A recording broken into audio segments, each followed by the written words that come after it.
course, thanks for having me. Yeah. It's a real treat.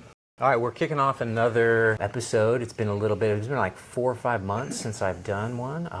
Zen and Callsigns, and I have a good buddy that I met here, Sarid Harper. Thank you for being here. Thanks for having me, man. All right. All right, so like I do typical fashion is that I'd love for you, I'm going to pass it over to you, and like I want to not do much of the talking. I'm going to ask some questions, but I want you to just riff on your life, you know, kind of your background, and then, you know, we're going to start obviously 15 years old, you know what's up with that, and then we're going to get to like present day sitting right here, and got some more stuff for you, but then I think that story of who you are, you know, is super cool, and I'd love for you to start. Going back to you, so Montana? Yeah, so go, dude. Yes, I was born in London, England, and I lived there until I was about 10 years old. And our neighbor, we moved to Oxford when I was 3. My family had a farm in Oxfordshire. Lovely place to grow up.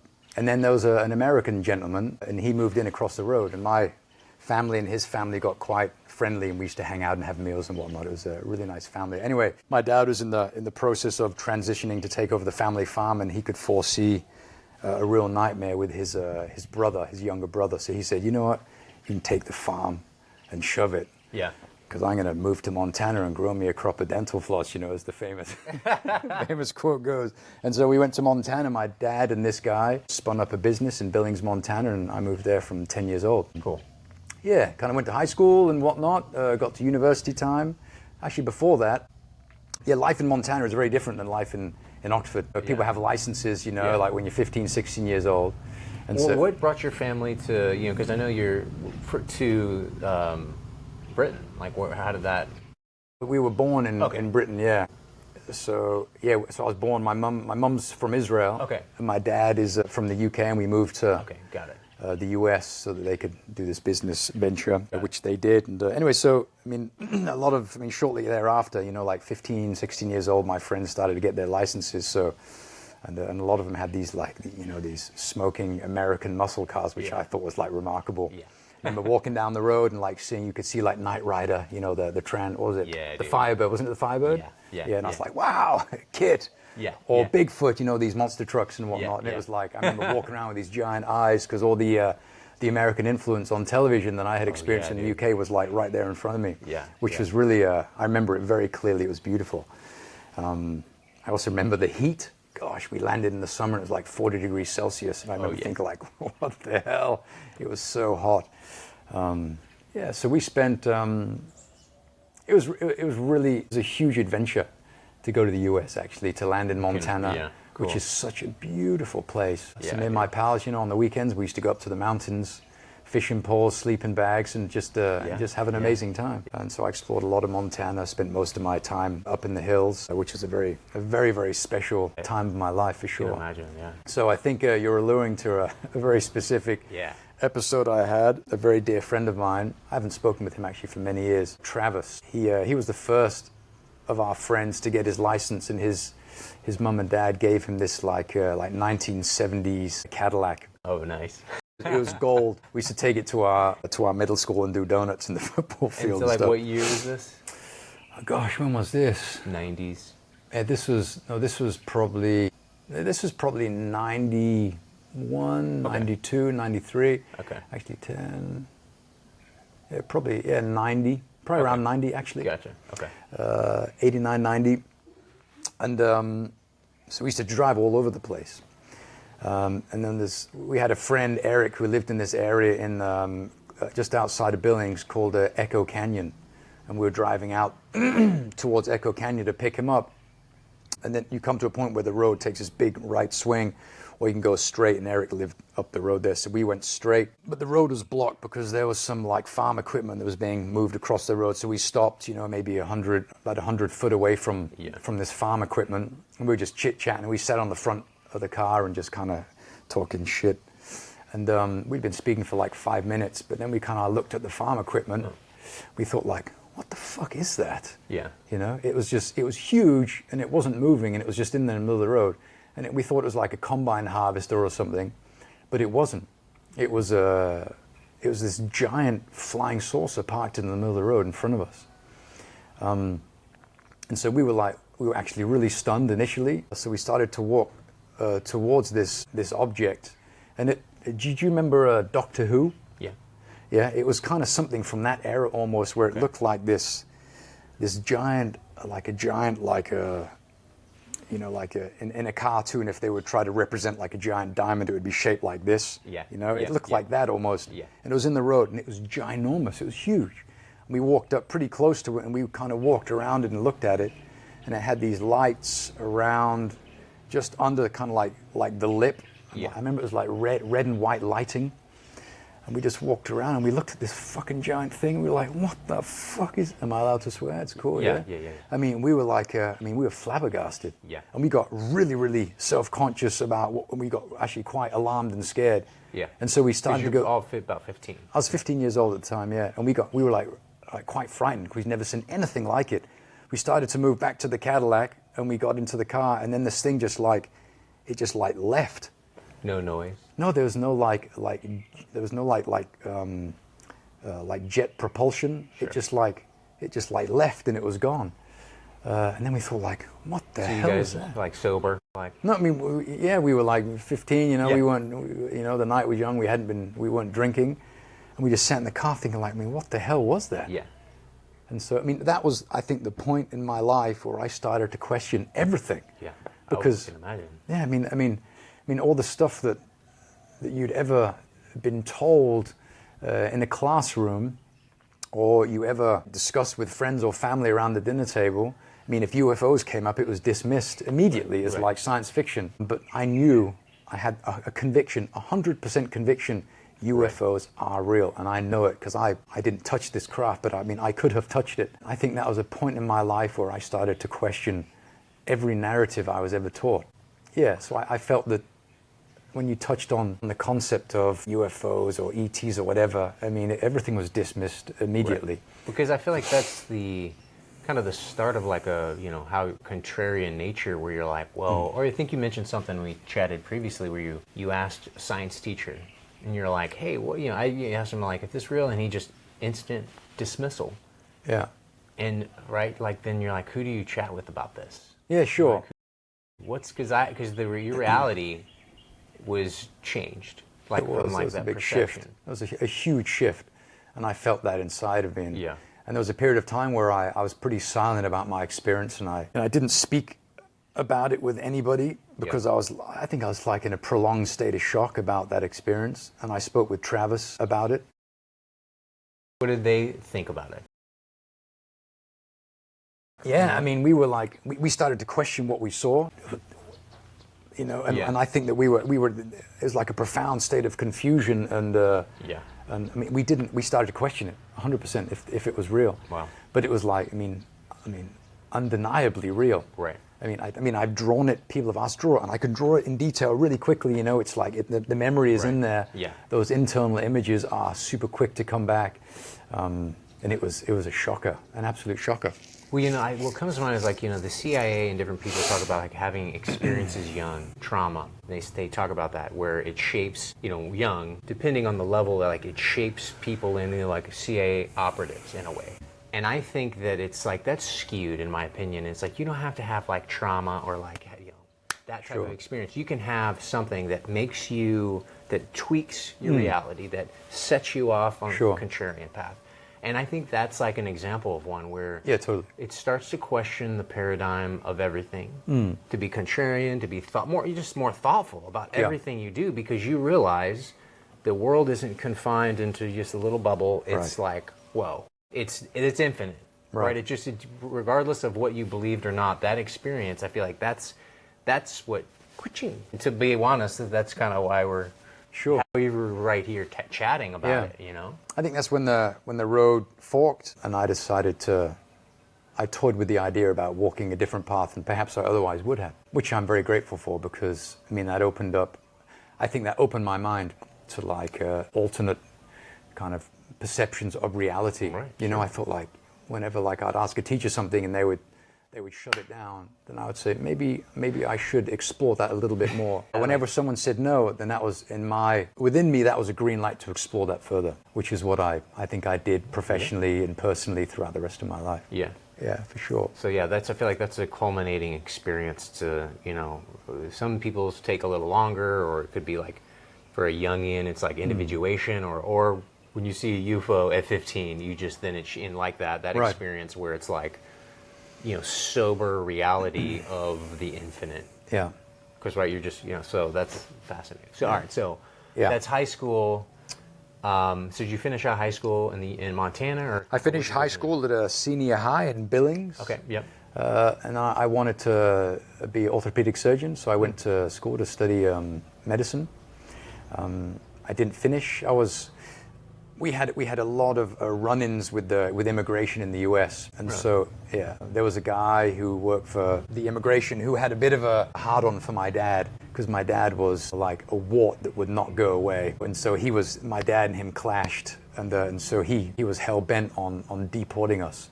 And so the treatment that my family received from the immigration department in the U.S. was horrible. And so I was so angry with the U.S. at that age, and I was very aggressive, and I was getting into a lot of fights, and I was very verbal and abusive. And so I did a year of pre-med, and my dad said, "You know what? I'm going to buy you a plane ticket, and you get the fuck out of here before you get into trouble." So he bought me a one-way ticket to Israel, and I went to a kibbutz where I worked harvesting bananas for half a year, which was pretty fun experience. Yeah, but that it's like I feel like that next part of like that labor, hard work. Yeah, I mean that was a really good outlet. I did boxing a lot in Montana, and I really enjoyed that, and that was really healthy for me. So running and boxing and motocross, those were my three things, and I got good at boxing, and I got really good at running long distance, and that was like an amazing way for me to kind of like let some steam off. But I had to leave, and my dad saw that, and he said, "Let's get you out of here." So he did, and I'm quite grateful for that. Cool. Yeah. And then so did that pre-med, and then where'd you go from there? And so, I mean, Were you doing any programming then? No, I didn't know anything about computers at that stage. So I was about 19 when I left the US. Oops. And I was traveling in the Middle East. I went to Jordan, and Jordan was amazing. And I traveled all over Israel. We had a lot of family in Israel. That was amazing. I just all over, kind of going over the borders to neighboring countries in Israel, which was remarkable. Jordan was it's a staggering spot. Yeah. Met some amazing people there. And then I went to Cairo. Yeah, to Cairo, where I saw the pyramids. Went down the Nile in a felucca to Aswan and Luxor and Alex. I didn't get as far as Alexandria, but I had an amazing time in Egypt. And then I ran out of money in Cairo, and so I bought a ticket back to London so that I could go there and work. But the flight was almost a month in the future, and so I kind of lived in the toilets at hotels for about 3 weeks as I waited for my departure to get closer. And that was a real nightmare. That was a really difficult time. I mean, 3 weeks in Cairo. I don't know if you've ever been to Cairo, but it is a brutal town. I mean, it's brutal. But I kind of found a rhythm where I could get some food, and I met a really nice couple. He was Irish, and she was from Australia. And they said, if you can show us around Cairo, then you can stay on the floor in our room. And I said, amazing. So I took them to the markets. There was a really big market in Cairo. We went there, and I took them to see the pyramids. I got to know some of the kids who lived around the area where the pyramids were, and then we went to see that. It was amazing. Yeah.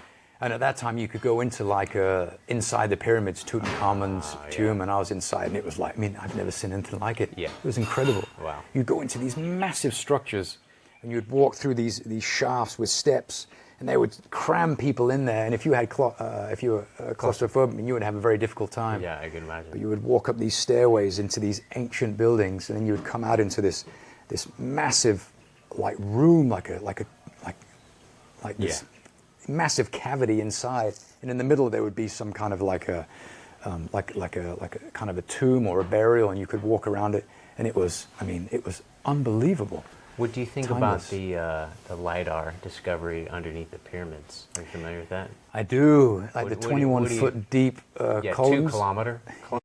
Yeah, I mean, what do you think, dude? I mean, there's another opportunity to question the narrative. Bro, right? The Israelites, the slaves, they built the pyramids, and I was like, okay. Again, I've listened to, because I'm a history major, and I love that shit of history and all I can. Absolutely. But I think back about slave labor to build the unskilled. unskilled slave labor to build the most decadent, largest structures ever to be built in the world, by far, compared to now, by like 1,000x. But did they just slaves, unskilled labor did it? And it's crazy to me. Yeah, it doesn't make sense. And then now with this thing of to see these 2-kilometer type of cylinders. These 8 cylinders that go down. I mean, it's like, that's just like, how can you even dig in sand without it? But like even 2 kilometers. Yeah. That big, and they seem, I don't know, it's just, you're just like, it's so mind-blowing. There's a guy on Joe Rogan who was, like the Egyptologist. Yeah. And he got on there and just sounded like like a complete buffoon. And it just kind of validated, Graham Hancock, if you're familiar at all, validates him and everybody else's conspiracy theories. You're just like, all right, so we're probably right now. Huh? Right, exactly. It's just... Again, that's just another opportunity to question the narrative around something else that's, I think, kind of shrouded in secrecy. Not secrecy, they're pretty open about it, but they're very clear on the narrative that they're pitching in schools. When we were at school, what we learned about Egypt, I think it's probably a bunch of bollocks. It's probably not even real or true. But, to this day, I have no idea. How could you even do that today? Yeah, no, it can't. It's like, I think it's not doable. Yeah, I don't think so. I don't think, it's just like you look at the large, you look at the like Burj Khalifa, the tallest building in the world. That's done with, from Pakistani workers on 3, which they pretty, they pay, it's a pretty good deal for the Emiratis.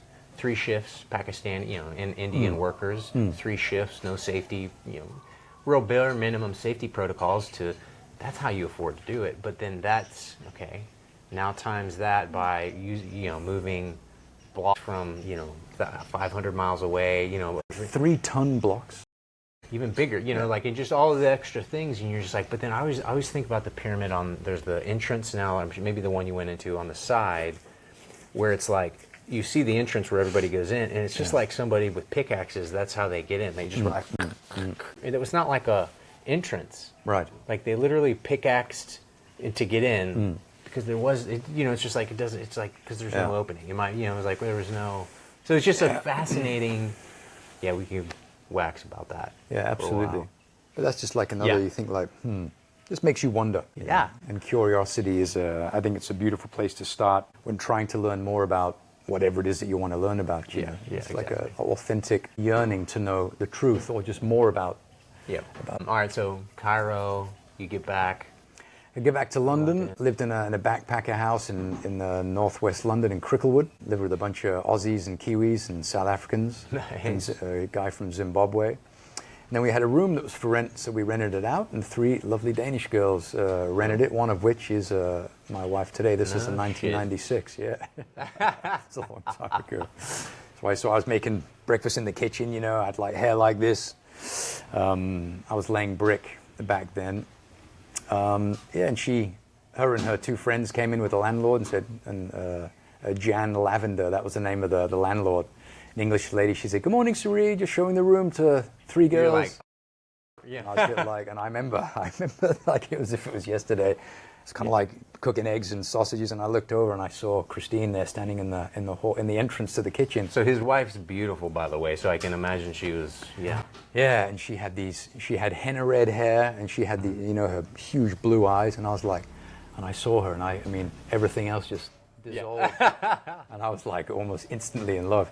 Yeah. And so, and I live with a household of like these surfers and like these really handsome, big, strong dudes. And I said, damn, I better go to work, otherwise that train will leave the station in a real hurry. And so I did what I could to charm her, and luckily it succeeded. On the 9th of February, I think it was, in like 1996, I believe it was. Wow. That was when we started hanging. So it's been a little bit. Yeah, it's been it's a long time ago. And like you think like, love at first sight, you think, is that a thing? But I'm living proof that it absolutely bloody is a thing. She's an amazing woman. Oh, yeah.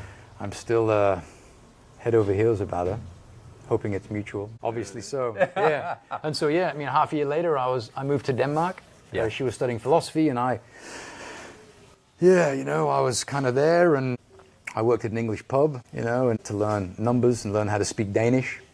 Yep. And applied university to study medicine.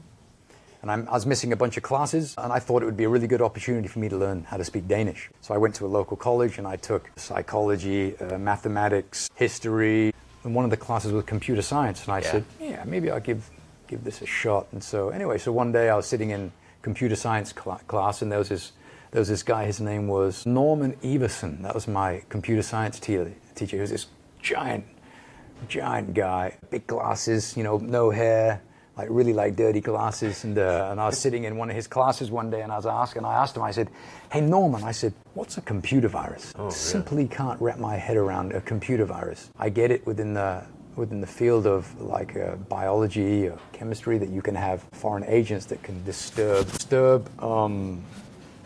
the status quo, but computer viruses, he's like, stay after class and we can talk about it. So I said, all right. So I did. The class dismissed, everyone left, and he and I grabbed lunch, and then I stayed in the lab with him, and he was like really good at writing Visual Basic, which is like one of Microsoft's scripting languages. So he said, okay, sit there. And so he kind of showed me there in the lab, he wrote this internet worm in Visual Basic, and he used it to infect all the other computers, benignly, of course, with this worm. I was just like watching like the computers around the lab as they were like kind of open. He was like opening and closing like the CD drives, and I was like, whoa. And I just watched it move from one to the other, and I was like, what the fuck? I said, how did you do this? And so he gave me the code, and I went home and I learned Visual Basic to the point where I could write it in my sleep, and I got really good at writing that. I said, this is amazing. And he hired me to work for him, and I used to make firewalls for him, for his company, in an operating system called FreeBSD, which is what Mac OS is actually built on. And I got really good at FreeBSD and making firewalls out of it on these like all 86s, these Intel 486s, 486s. And then I said, wow. And then I taught myself, and I said, okay, I really want to learn these computer viruses. And so I learned assembler code, and I got really, really good at it. And I could write computer viruses. So how old are you at this point, or where? So at that point I was probably 20 years old. 20, okay. So pretty late, a late bloomer, in relation to, because most hackers, they're like these child prodigies at the age of 13. I wasn't. I was very late to the game, but I got really good at writing computer viruses in assembler. And then I used to hang out. There was like a computer virus publication, a digital publication. What was it called? It was called like X64 or something. I can't remember. I have them all on my computer, these issues, and they had tutorials, and so I used to learn a lot of stuff about how to write polymorphic computer viruses. And it was pretty remarkable how you could take like one piece of software and you could run it and it would generate new versions of itself, so like replica A or B, and if you analyze the code of B and C, they did the same thing, but they didn't look like the original code that was used to generate them. I was like, gosh, that's amazing. So I learned how to do that, and I got really good at it. And I made computer viruses that could do all sorts of stuff. Nothing was malicious at this stage. And then I got a job working at a gym. About a year later, I was a cleaner. I used to clean the fitness center. This was after I'd leave the pub, the English pub, at like, when was this? At about 6 in the morning, then I'd go to the gym and I'd work from 6 till 9 in the morning cleaning. And I would normally, at home, I'd write the computer virus. These computer viruses, I'd put them on USB, keep them in my pocket. When I was done cleaning the gym, then I would infect the computer at the gym. And I remember it was an Intel 3, it was a 350 megahertz. Yeah. I'd infect it. And then I would, and it would write log files, and I would come back again, and I would kind of read the log files and see what it had been doing. And it was a really exciting time because I was learning this new stuff, and I thought, God, this is so powerful. I could run my code and it could do stuff, and no one knew anything about it. Yeah. Anyway, but then I started to kind of expand a little bit, and then I'd get the viruses to do other stuff, and it started to interfere a little bit in kind of the processes of the computer, because it was maybe requiring some of the CPU resources, maybe a little bit too much, because it was scanning the network or doing stuff. And so the owner of the gym would say, hey Sarid, I know you're kind of into computers, can you have a look at the computers? They're doing some weird stuff. And I was like, sure. So I would go in there and I would have a look, and then I think the woman who ran the gym, her name was Leah, I think she kind of caught on to maybe it was my stuff. She's like, Sarid, stop using our computers. Whatever you're doing, your fucking stuff. I was like, all right. So I kind of stopped using the gym's computers as a playground. Yeah. And so I moved on, and I met some guys, and I started to continue writing viruses. And I would take my viruses and I would embed them in, like well-known programs like Adobe Reader or Microsoft Messenger. What was it called? What's it called? The zip programs, the zip utilities? Yeah. And it's in... Unzip and WinRAR. And then I'd put them on these tools, like as soon as the code would execute on like WinZip, for example, WinZip, that was called, it would execute my code, and then the WinZip would function normally, so no one would know anything. But put them on USBs, and I'd put them in public libraries.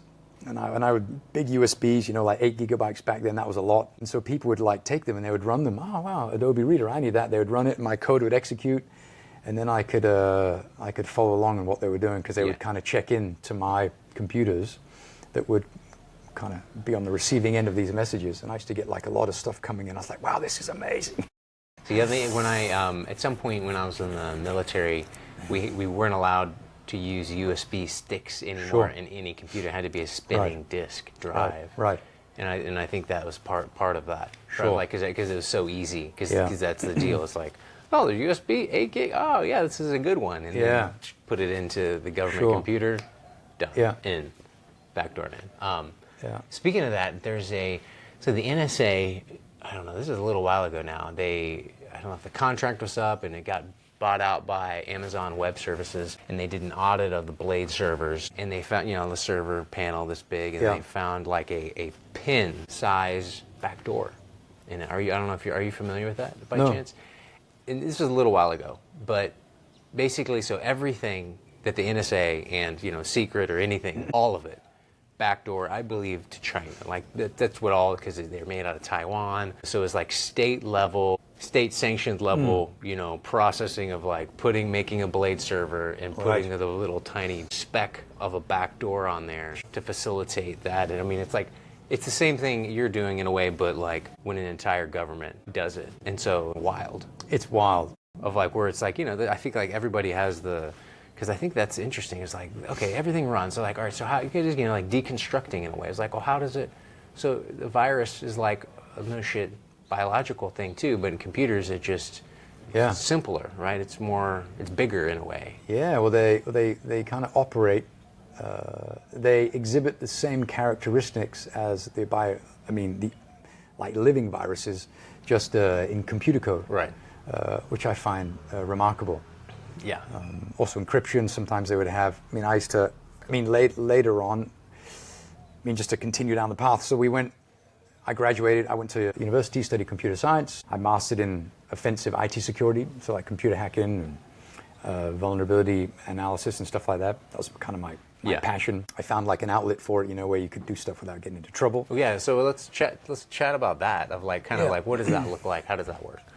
Well, actually before I started studying, there was a computer shop really close to my house in the town Aarhus in Denmark, which is where I moved to, and there was and they used to sell computers, and I used to hang out there a lot. And one of the guys there and we became really good friends because I was there all the time. And anyway, he said, and he was into hacking a little bit, and he was pretty good at he was really good at hardware. This guy. Yeah.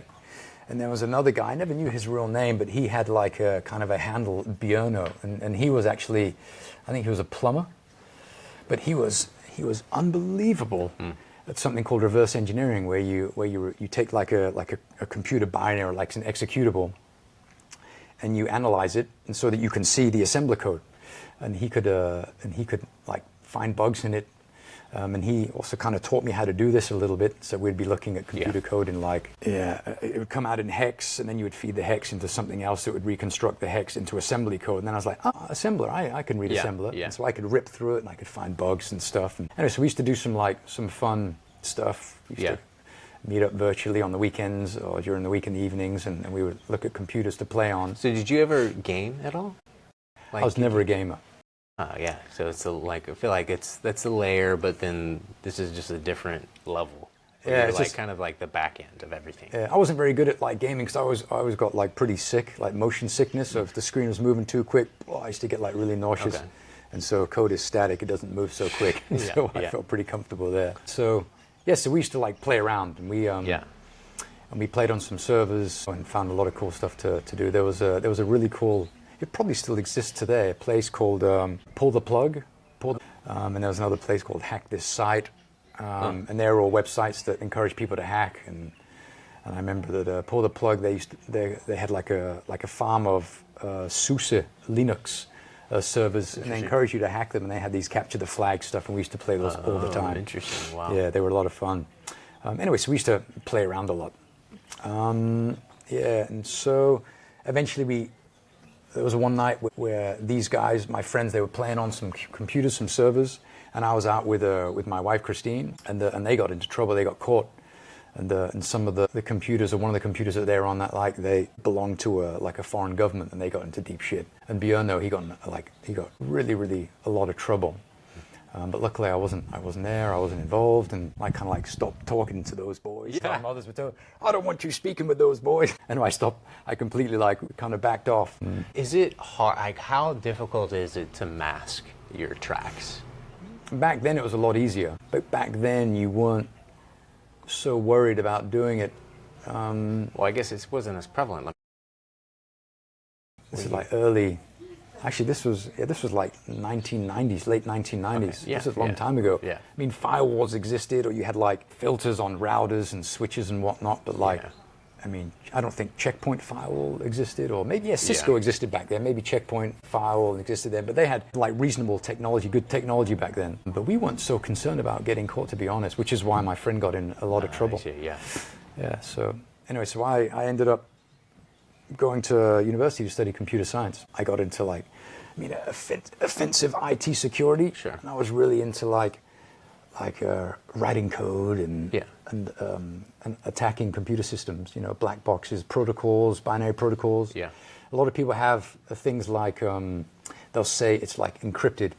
They'll say it's encrypted, but when you actually look at it, it's just like a stream of binary data. And normally the binary data, you can just, there's like an operation in computer programming called XORing. Yeah. And you can take one byte, and you can XOR it with another value, and that can uncover it. It's kind of like, maybe if I simplified it, it's maybe the equivalent to like a Caesar algorithm or something like that. And so there was no encryption, it was just encoding.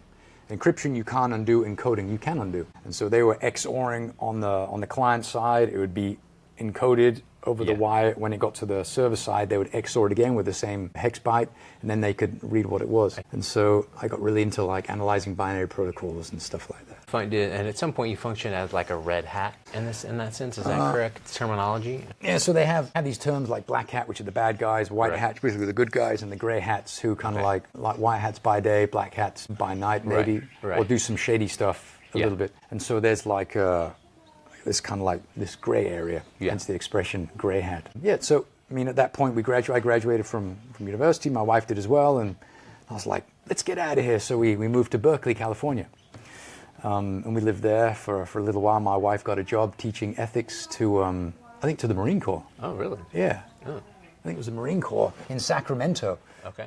Yeah, and so she got this job on paper. We went there, and had another run-in with the immigration, and they said, no, it's not possible. And so we got there. She met Marine Corps. I don't exactly know, but we couldn't figure it out. They couldn't figure it out. And so we said, oh, now what? And they said, I don't know, let's just keep driving. So we left Sacramento. We got on the motorway, and we kept driving until we hit the sea, and that was Berkeley. And we were in Berkeley Marina, and we said, man, this place is beautiful. It was a really remarkable place. Everyone is out flying their kites, and it was remarkable. And I said, we need a place to live. I said, what do we do? And I said, I don't know. And so I said, let's just like knock on some doors. And so we just drove around knocking on people's doors and say, hey man, we just arrived to town. Classic. Yeah, Berkeley, I think.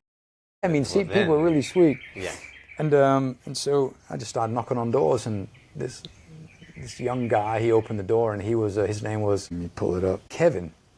And Kevin was a pastor at Berkeley University, or Berkeley University in Berkeley. And he was a really, really cool guy, and he invited us in, and And him and his young wife were there, and I said, well, we just came here, we don't know what to do, we have no place to live. They said, okay, well, you need to find something called Craigslist. And I said, all right, so we wrote that down, Craigslist, and I said, what about a place to stay? And they said, well, there was like a little park in Berkeley, I can't remember the name of the park, where they had like the farmer's market, and right next door to that, there was the YMCA. And so I went to the YMCA, and then we rented a room, and we stayed in this room for a few weeks, and that kind of gave us a base where we could land. And then we kind of went to the library at the university in Berkeley. Lovely, I love that place, that campus. And so we just kind of wandered around and on Craigslist, and we found a place to live. Grant Street in Berkeley, that's where we lived. And nice. we found this house that was for rent, and we got in there, and that's where we were for about half a year. And then we got this house, and we rented it. We got in there, and it was nice. And we had this, funnily enough, the neighbors. He was studying economics at Stanford, and she was studying at Berkeley. And today, this guy, he's like this legendary economics professor. I think he taught at Stanford, and then he went on to Columbia, and so really, really cool people, lovely, lovely people, and they kind of showed us around Berkeley, and so we really got into the vibe of Berkeley. It was a lovely spot. But then we kind of felt that we had to do something else, and so I started to look for jobs after about 6 months, and I started looking for hacking jobs. I asked my wife, do you think people hire hackers? She's been like, I don't know, try it. So I started looking for hacking jobs, and I met this guy in San Francisco. His name was Eddie. He was a paraplegic. He was the funniest guy. He was from Iraq. Paraplegic, couldn't move. He could just move. He had a little joystick he could use, move with a finger, and otherwise he'd move with his mouth. And he and I got really good friends, became really close friends. And I would go over there, and I got to know his nurse. And I would hang out with him a lot. And he had this wheelchair. He's from Iraq, and he had this giant American flag on his wheelchair. I said, why do you have such a big American flag on your wheelchair? And he's like, are you fucking kidding me? If they found out I was Iraqi, they'd fucking kill me. I said, nah, man, that's lovely guy. Eddie Kenyon, actually. It's a lovely guy. Anyway, so I got a job in Copenhagen as an ethical hacker. So we moved to Copenhagen. You were in California? For half a year. Okay. Yeah. Cool. It was great. I wanted to ask you I think it's so, because a lot of people would think of going to Berkeley or wherever, just Berkeley happened to be where you were, and just knocking on doors, dude. That sounds wildly, that sounds I think crazy. What? You didn't, because it's you kind of went there, maybe in the spirit of my brand of fire ready aim. Right. And you're like, what do we do? Well, let's knock on doors and ask for help or just connect. And I think that's incredible. How do you duplicate that, or how is it you operate that way? I mean, I think human beings per default, I think they're good people. I think people have multiple stages in their life. They're exposed to shitty circumstances. And so if someone responds to you in a way you're not expecting, perhaps negatively or aggressively, it's not saying anything about them, it's saying more about the circumstance that they're in that moment. And so I just think that if you come at them from a place of empathy and tolerance, and you're not judging if they come at you, then I think people can kind of see that you're not a threat. I wasn't a threat, I was just like a young guy, and I needed help. And people actually enjoy helping people who are in need. And I was in need, and so every single person responded kindly to us.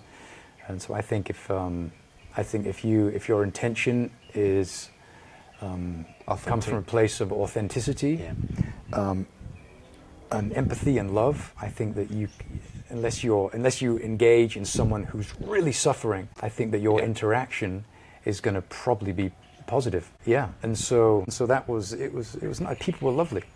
I mean, Americans are bloody good people. Of course, there are assholes everywhere, but my experience in America for the 10 years there and my time in Berkeley there, Americans are like, come in, sit down, we're just cooking, man. They don't, what's your name? Sarid? Oh, Christine? Oh, good, have a seat, we're just about to have dinner. That we were met by that kind of open-heartedness, and then it was like a super soft landing for us. People were unbelievably helpful, and it was an amazing experience as a result of that.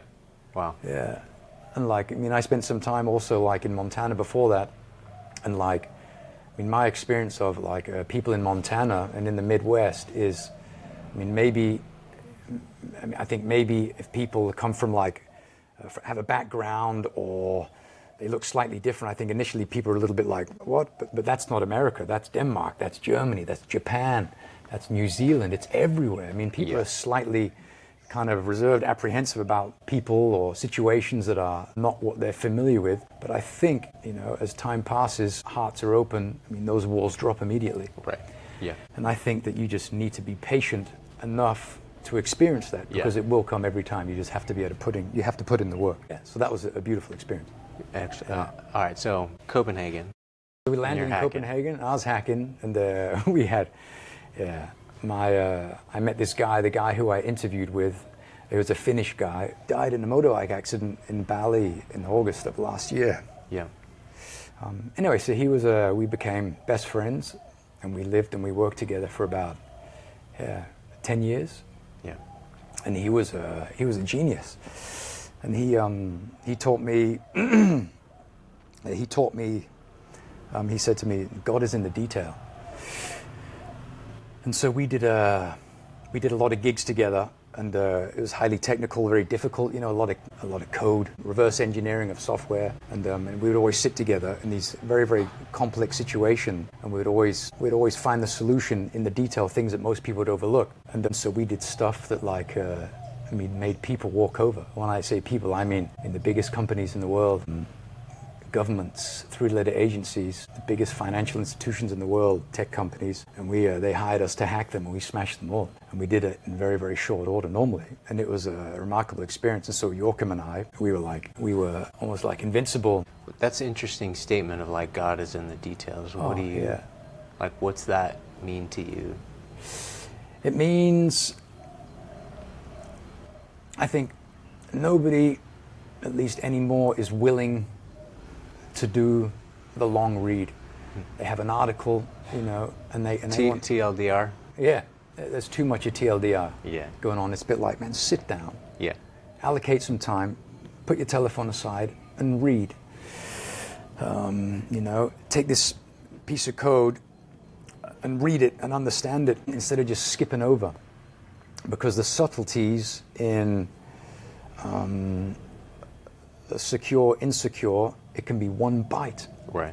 It can be one byte, and unless you're paying attention, you're not going to see it. And we learned to pay attention, and we did stuff. Fuck, man. We did gigs for, I can't say who they are, but a company who made telephones, IP telephones, and they deployed their telephones for this, like one of the biggest banks in the world, and there were thousands of them all over the institution. And and the people who worked at this bank were.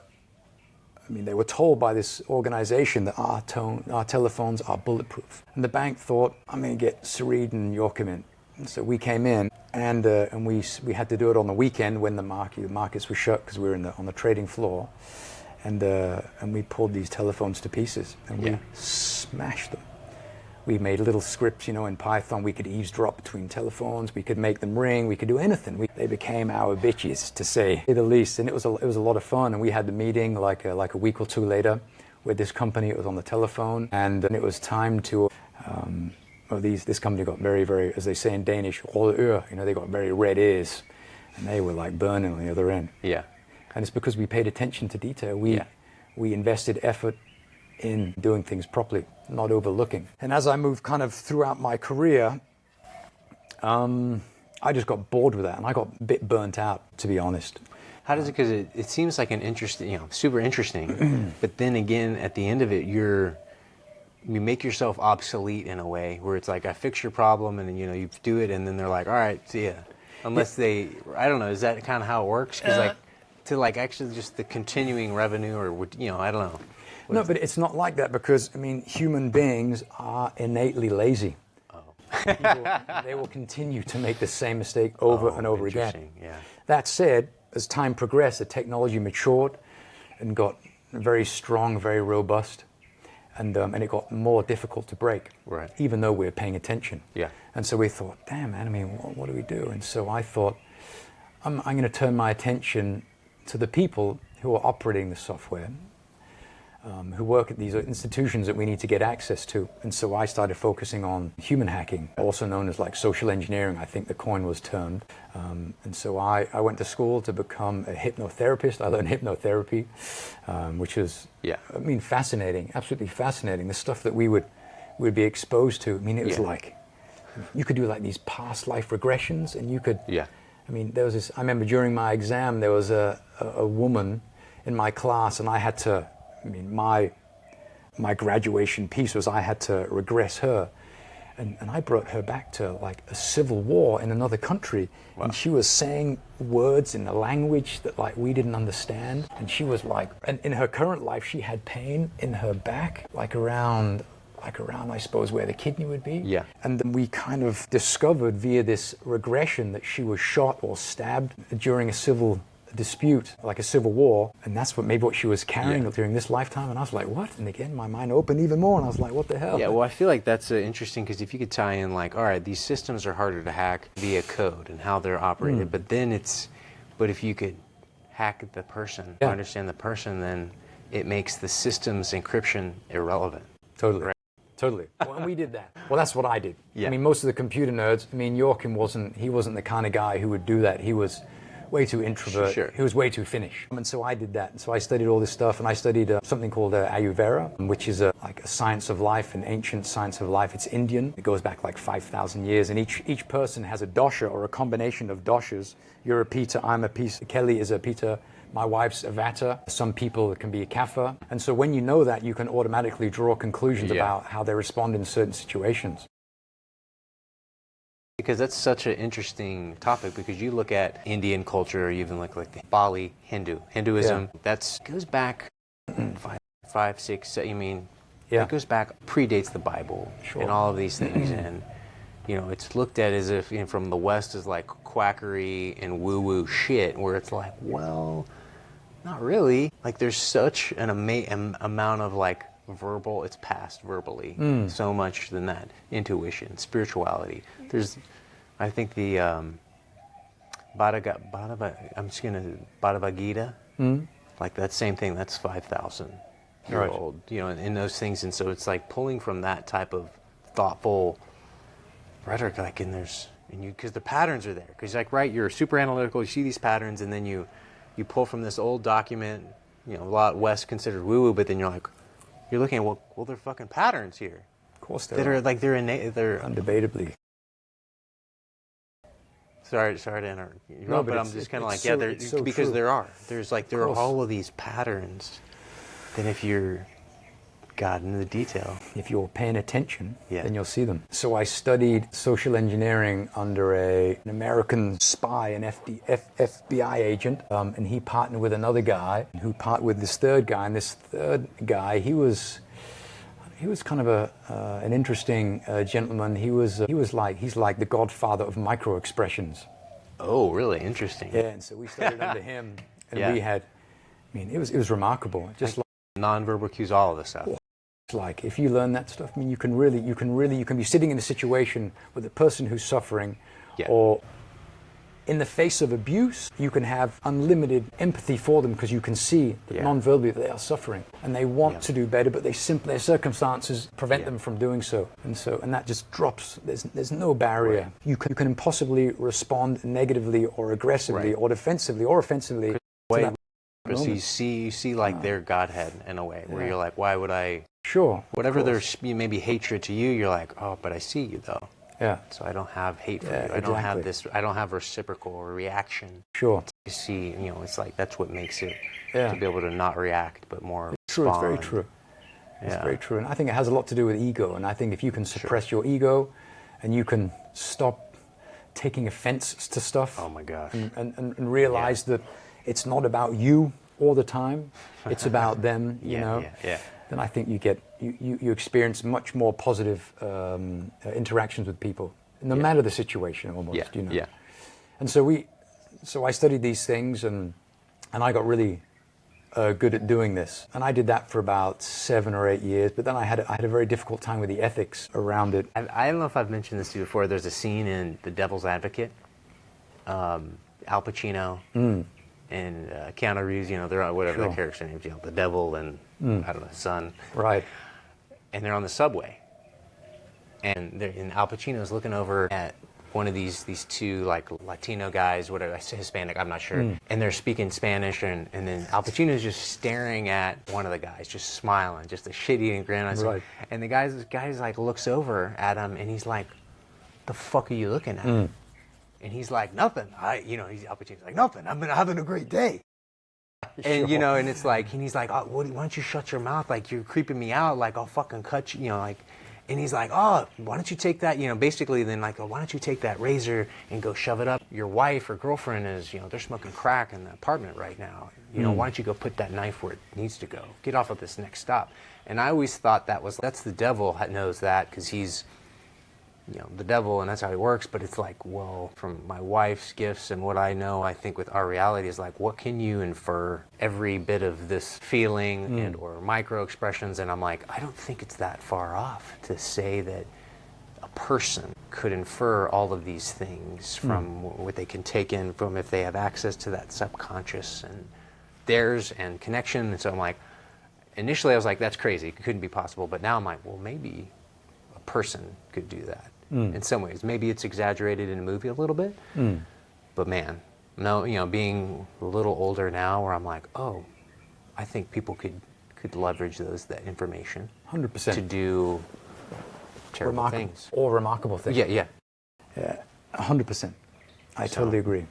We would create like payloads on USBs or whatever, or prepare a website that we would like get access to computer, visit the website, run some self-signed Java applet, boom. And so we would find ourselves, we did all sorts of stuff, like super high security, pharmaceutical stuff, military stuff, a lot of different stuff. And so we would be tasked to go in, and we would spend normally, if we had, let's say, 90 days for the gig, we would spend 90% of that reconnaissance, information gathering, profiling, and then we would spearfish, which is like you like, let's say for example I spend some time with you, I watch you, I maybe purposely ensure that our paths cross at a cafe so I can have a physical interaction with you and speak with you. Then after a short period of time, I can maybe gain a little bit of insight about what you are. What lights you up, what you don't like, a little bit about your family. So when I engage with you digitally via an email or WhatsApp or whatever, then you would be rather less resistant in doing what I would ask you to do. So we did a lot of that, and then we would kind of strike, get in and out. And normally there would be, for example, like the goal would be to get access, a picture of one of us in someone's office, or a file from a computer, or like a physical object from a certain room in one of the buildings within the organization. That's what the kind of like mission accomplished would look like typically. And and I just kind of had enough of it. I'd come home and say, oh, we had this. I remember a very specific, like the tipping point for me was for this bank. And because of our project, we caused a stir within the company. And the guy we needed to compromise was in India doing something for this bank, just another department. And so we couldn't, we needed him in order to complete the task. And so I remember I called him on the telephone, and we had this conversation. And he was a really, really lovely man. And the connection was a little bit bad, but I got what I wanted. Mission accomplished, I should have been happy, but I felt super shitty about what I did. And so that was a time, I think a week or two later, I said, I don't want to do this anymore. I'm done. And so, at that point, most of our customers, a lot of them were financial institutions. And at this point, I spent maybe 10 years sitting in banks, testing, blah, blah, blah. And we would have to we had to test trading software or protocols like a FIX protocol, a foreign instrument exchange, which is a protocol that third parties would use to interact with the bank to get quote information, submit orders, modify orders, stuff like that. And so I got really into like the business of the banks, And I found myself paying more attention to the software, the actual purpose of the software, You're right. Than I was the fact that I could break it. So I'd be maybe executing code on the server, but I didn't really care about that. I was like, wow, man, I can buy and sell like euros and dollars and yen and like via these protocols. And I said, this is so cool. And anyway, so 10 years, 12 years working in banks, I got to speak to a lot of the people who worked at these banks. And a lot of them were like really fascinating people. They would hire like these crazy people, like theoretical physicists, you know, like gray-haired mathematicians. Yeah, getting that edge. I mean, it's crazy. The people, these, and they were all PhDs, and I was always the stupidest guy in the room. That's an understatement. And so I got to build up these friendships with these guys, and we would speak a lot about what they were doing. And of course, I was under NDA, and so we could speak openly about different stuff. And they shared these things with me. Obviously, no like trade secrets, but stuff that they were doing research on. I just became really intrigued, and I was like, wow. And I started to think, I wonder if you can write software that could maybe be used to establish an edge over the market. And so I went home. This is back in 2011, and 2011-12, and I started to try and develop computer software that would help analyze this time series data. Excuse me. And so this is about 5 years ago.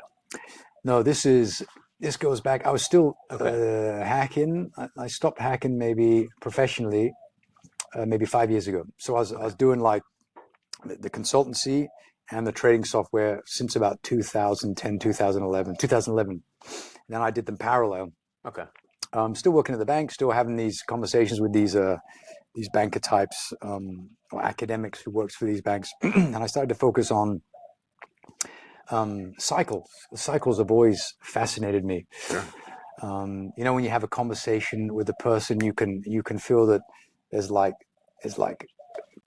complete agreement, and like the vibe is beautiful, and then all of a sudden like you're pushed away from each other, and then you come back. You know, like my father-in-law, when I speak with him, I mean, our conversations, I mean, they respect like these laws, the law of cycles, you know. Yeah. And you know, and they can be short cycles or longer cycles. Sure. And you can apply that to the way the weather moves, or rather birds move, and the weather changes, temperatures, asset prices, everything, absolutely everything.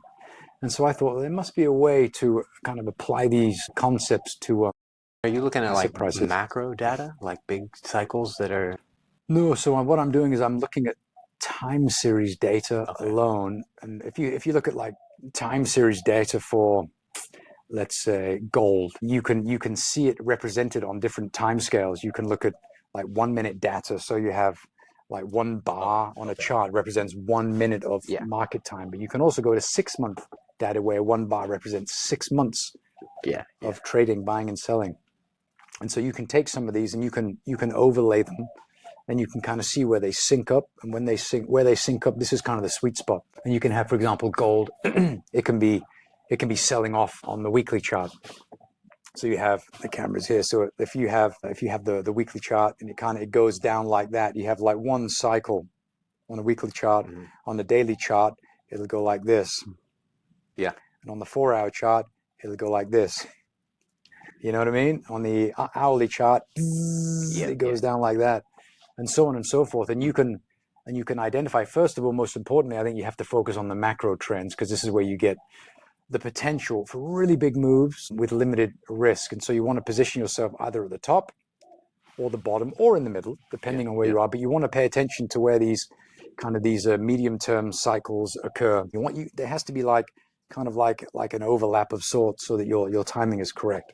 So I made software to do that, and it visually kind of shows you where to trade, where to buy and sell. I had this algo. I call it. I have two algos. I have a mean reversion and a momentum algo. I have algos and discretionary software that I've written in there. And the momentum software looks for liquidity distribution patterns in a marketplace. And it could be a market in which gold is bought and sold, or oil, or euro versus the American dollar, anything. And it looks for these patterns where you can see that there's like huge volume buying and selling. And it's really good at identifying these and showing you where prices are very likely to respect. Right. And then you just put your orders into buy or sell there. It's pretty simple. It's not that simple. It's bloody difficult, you know. Yeah. Then I have, that's the momentum algo. And then I have another one which focuses exclusively on these cycles, and it looks for overlaps, and it works really well. But that's a mean reversion, and sometimes asset prices don't revert to the mean. They just keep going for a little bit longer. Yeah. Long enough to hit your stop and then revert back to the mean, which is frustrating. But that's when you have to have like an impeccable risk management strategy, so that you can take those punches, but you can still get in and defeat your opponent. Right. And defeat means that you're profitable. And so via this simulator I mentioned earlier, I've run these simulations, and I have a simulation I wrote about yesterday, and the results of the simulation, it was over, I think it was 200 trades. And during the course of trade 1 to trade 200, there was a string of 17 losses. Imagine trading a discretionary strategy where you took 17 losses in a row. 1, 2, 3, 4, 5, 6, 7, 8, 9, 10, 11, 12, 13, 14, 15, 16, 17. I mean, who would continue? You would stop maybe after the 4th or the 5th hit, but you have to keep applying it, because you know that in the face of 17 consecutive losses, I mean, there are many consecutive winners that are lingering just around the corner. And so if you give up then the probabilistic model breaks and you lose money. But if you keep kind of pushing your chips to the center of the table, ante up, you know, over time. Well, you know, I think of what comes to mind is craps, where I remember my dad first, like when I was old enough, gambling with him, playing craps. And he's like, you know, Blake, you know, kind of has the best odds. I don't know if you play craps at all, if you gamble, but you wait it out for a statistical anomaly where the guy rolls for an hour and doesn't roll a 7. And, you know, it's like, you keep playing you bet the same pattern, you know, and craps anyways, and you keep doing it, bet. And then at some point, when you bet this specific way in craps on the come line, I don't know if you're familiar, and how it disperses from there, then when the guy rolls for an hour straight, then you know, depending on how much you're betting, you could walk away with 10, 20 grand, 30, you know, when you're betting $10 or so. Totally. So, but I don't know, but I feel like it's something like that where, you know, in a way, maybe. It is. I mean, if you had a guy rolling dice and you don't see the number 7 fall, I mean, 10 rolls, 7's up. You know, that's the law of probabilities. Yeah. And so you have to, if you have a sharp mind and you can remember those numbers and you can record them, and you put your money on those numbers, I think you can do very well. Yeah. All right, so that kind of gets us to up to present day. Are we about up to present, like right now? Yeah, I mean, that's what I'm doing today. And then how long have you been you've been doing this, you know, off and on, but doing it for almost 10 years? Kind of the trading, or kind of doing this? Yeah, so the trading, well, I was doing it parallel with work. Yeah. And I could see, I remember I'd be doing like hacking gigs, and I'd be in a service cellar wrapped up in a coat, you know, and I'd be waiting for something to complete. And then I'd get up my code and I'd program my trading algos. And it got to a point where it's interfering with my work. Okay. So I said, okay, so time to choose. And then when we moved to Bali 7 years ago, I mean, most of the clients there in Europe, the US, Australia was fine, but I didn't want to travel. I was done with the traveling, and also the clients being all over the place. And then I just said, you know, this is maybe not going to work anymore. And so I just pulled the plug. So now it's only the algo trading. Cool. All right. Well, I have got some questions for you. So maybe saw some podcasts or what I've done before, and I think that they're good. I kind of ask most everybody on the show because I think it's interesting to share. You know, I think you've had a lot of success in your life, from beautiful wife, family, travel, you know, but you've also, you know, you've just briefly said, it's like, dude, you've worked hard in every aspect, physically, mind, body, you know, wherever it is, harvesting crops and laying brick, knocking on doors, can I stay? So it's just like you can see that there's like, you have to have some grit, I think, to be successful. I think so. And so one question I always ask everybody is, what is your philosophical operating system? Yeah, so I just have a few rules, and one of my rules is never to take anything personally, because I think if you take things personally, then you allow other people to essentially control your emotional state. Yeah. Which is really unfortunate. And so you're giving your power away to somebody else. Yep. Where's that come from? Like, where'd you get that type of idea? Or how did it form? I don't know how it formed. Maybe just a reflection, maybe just reflecting on situations in life when I felt the best or when I felt the worst, and what it was that caused me to feel bad. Yeah. And it was often maybe in the situation where someone would say something to me, a colleague, a boss, my spouse, my children, a friend, and you can either choose to accept that gift or to not accept it and say, if it's something that comes out from someone who's suffering or someone who's not like happy or in an optimal state, then there is a chance that what is said is going to be abrasive. And so you can either kind of take that in and own it, or you can kind of just leave it out there. And I think if you leave it out there, then you still have control over your emotional state. Yeah. Agreed. And I think that's like the foundation from which we make decisions, how we respond to people. Yeah, like that's, in the way is like you're making a place or a decision or a thought from a place of equanimity. Yeah. Like it's like, right, well, because again, he goes back to what we chatted about previously is like this person, I would say most people in the world are suffering. I'm saying they are, I agree. Yeah, or sick or have something. And so, like taking that into account, and then it's like when they say something back to you, this maybe reactionary, upset or rude or whatever. But if you can transmute that into like not taking it personally, and then hey, it's okay. Like I'm happy. Sure. I can just share that with them, maybe because they don't seem happy or whatever, or they're suffering. Sure. So interesting. Yeah. So that's one really important thing. The other one is always take responsibility for your actions, which is a toughie because, I think many human beings, myself included, have the tendency to, if they make a decision to do something, the outcome of the series of events that are a result of that decision, if they are not favorable, then we don't want to own it. Right. You want to kind of like hang that shit on somebody else. You know what I mean? It's their fault. Yeah. But if you own it, that's the only way you can improve is if the result of your actions sits on you. Yeah. And you can feel it, and you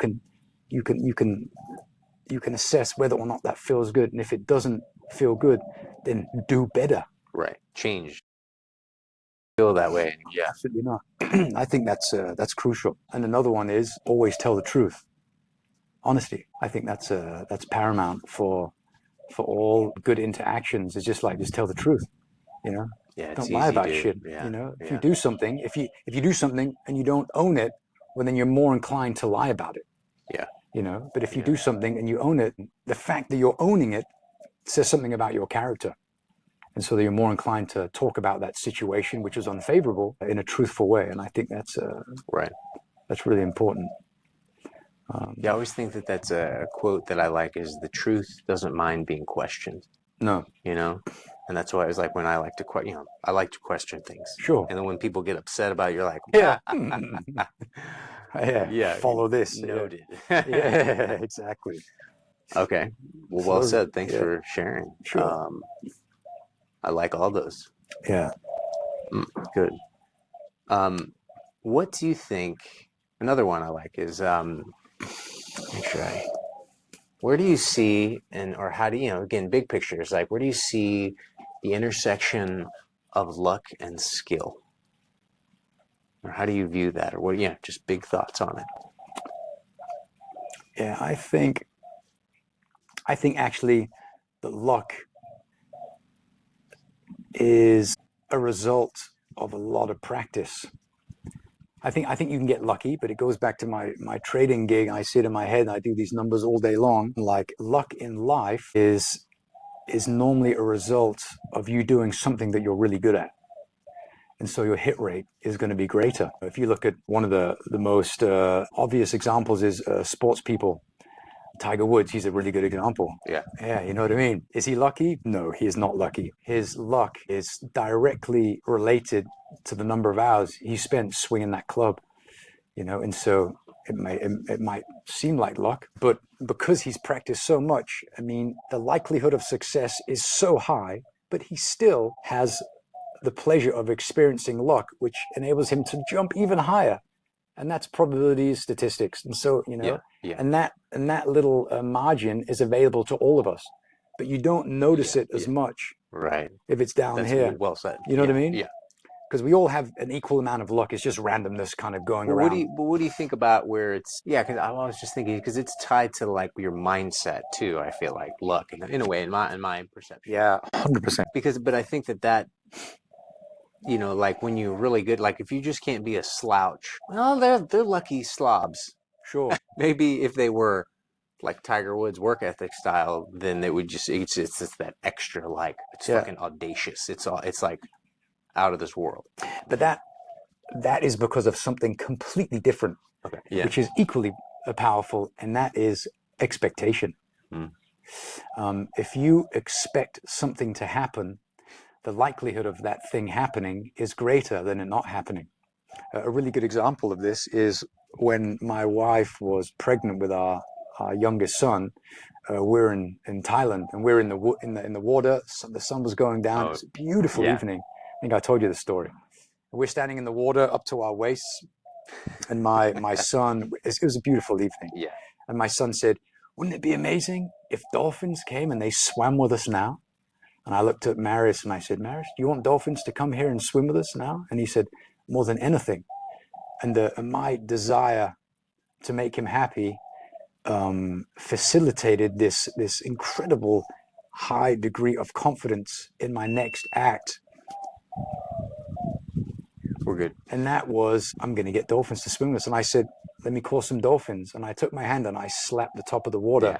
And in that moment, 2 pink dolphins swam between us.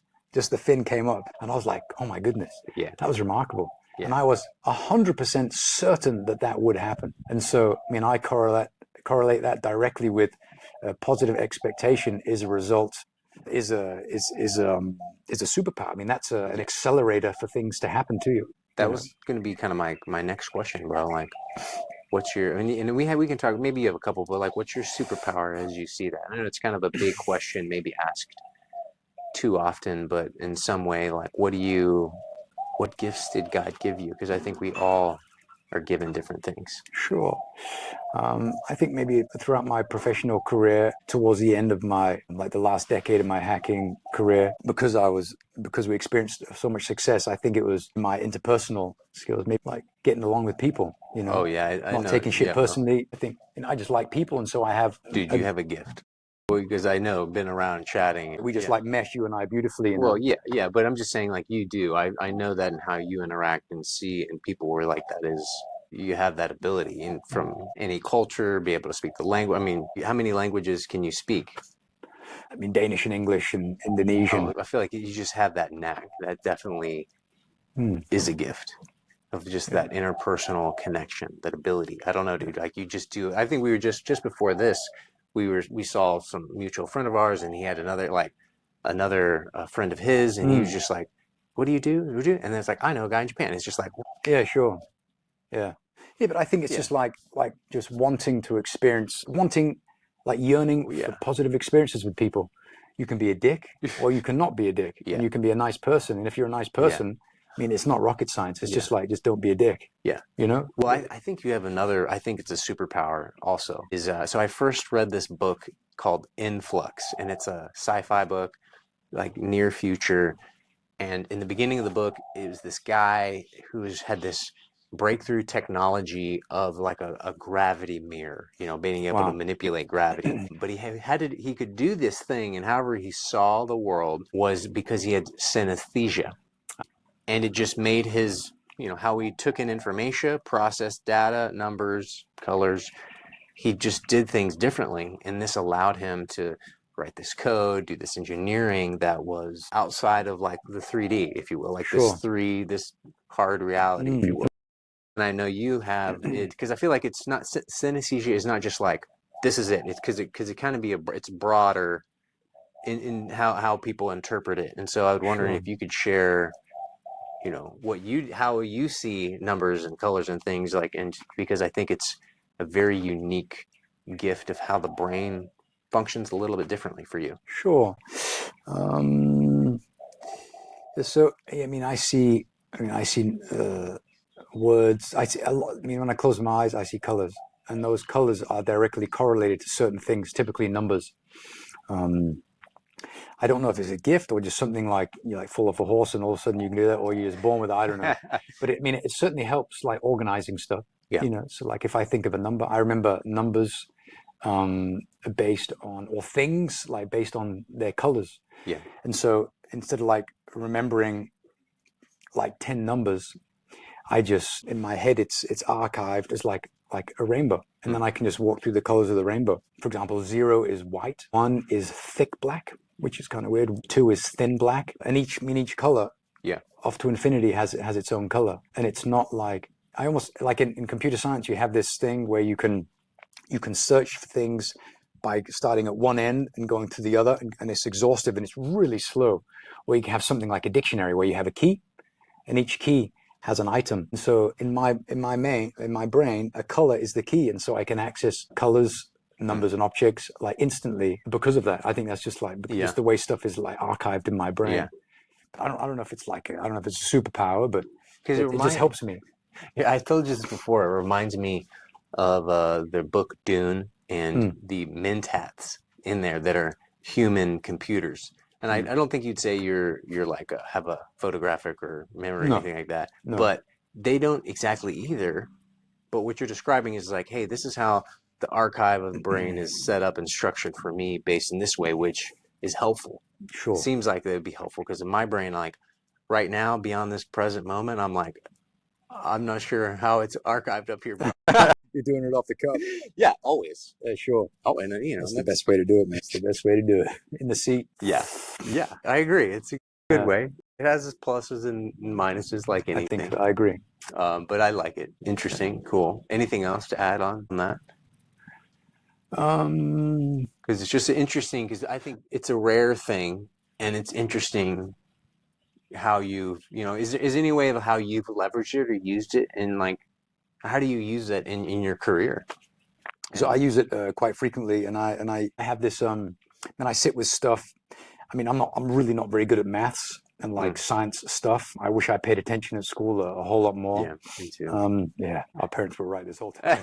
But like sometimes I wish that I had like this deeper like fundamental theoretical like knowledge base that I could draw on, because my work is very mathematical. But despite that fact, I don't have that angle, but I do have like a process where if I'm sitting with something and I can't figure it out, I just shut my eyes and I ask a question with intention, with confidence that I'll get a response. Then I just listen for the answer, and the answer often comes to me as colors. So when those colors come, I just write them down, because the colors respond to the object number, whatever, and I just write it down. And normally it's like maybe a half-assed solution to what it is that I'm looking for, and it's maybe enough to help me, to point me in the right direction. So that's a really constructive way that I use it. Interesting. At the moment, I'm very occupied with 3 colors: yellow, light blue, and dark blue. And those in my mind are 3, 6, and 9. And they came to me in a dream while I was asking questions about an algo I have, the mean reversion algo. And so these numbers came. And I'm still trying to figure out exactly what it was. But I got a response, to my query, and I've somewhat implemented it in one of the algos, and it seems to be working. But I wish I understood the math behind it, which I don't. So right now it's just kind of like, I feel like I'm a messenger more than an expert, which is really frustrating, to be completely honest. I can imagine. Yeah. Sometimes if I see a guy that's like, or a woman who's like really good at maths, and I ask them, hey, like this, what does this mean? Oh, that is this, okay. And I get a word, and I can search on the internet what that word is, and I can maybe go to Khan Academy and maybe take a crash course on that concept. And it can be helpful. Interesting. Yeah. Okay. All right. I guess if you're willing to share, because everybody likes to talk about successes, right? Like that's great. Do you have any particular failure that you could share? Because again, I think to have success, you probably have to have a lot of failure in life and to do things, and to some degree. Do you have anything that would be kind of unique to share to somebody listening? That'd be a good, was learning point for you or something like that? Yeah. Well, I mean, being a like a software engineer, knowing where I am and where I want to go, I know what that end result will look like. I mean, until I get there, it's a path of failure. Yeah. Okay. You know, and so I'm walking on glass. I don't want to break it, but it's all fucking smashed. It's all broken. And so I mean, currently I live in a state of constant failure, and it's so frustrating. But at the same time, I always think back to a speech that Winston Churchill gave to a boys' school in the 1940s during the war, and the takeaway was never give up.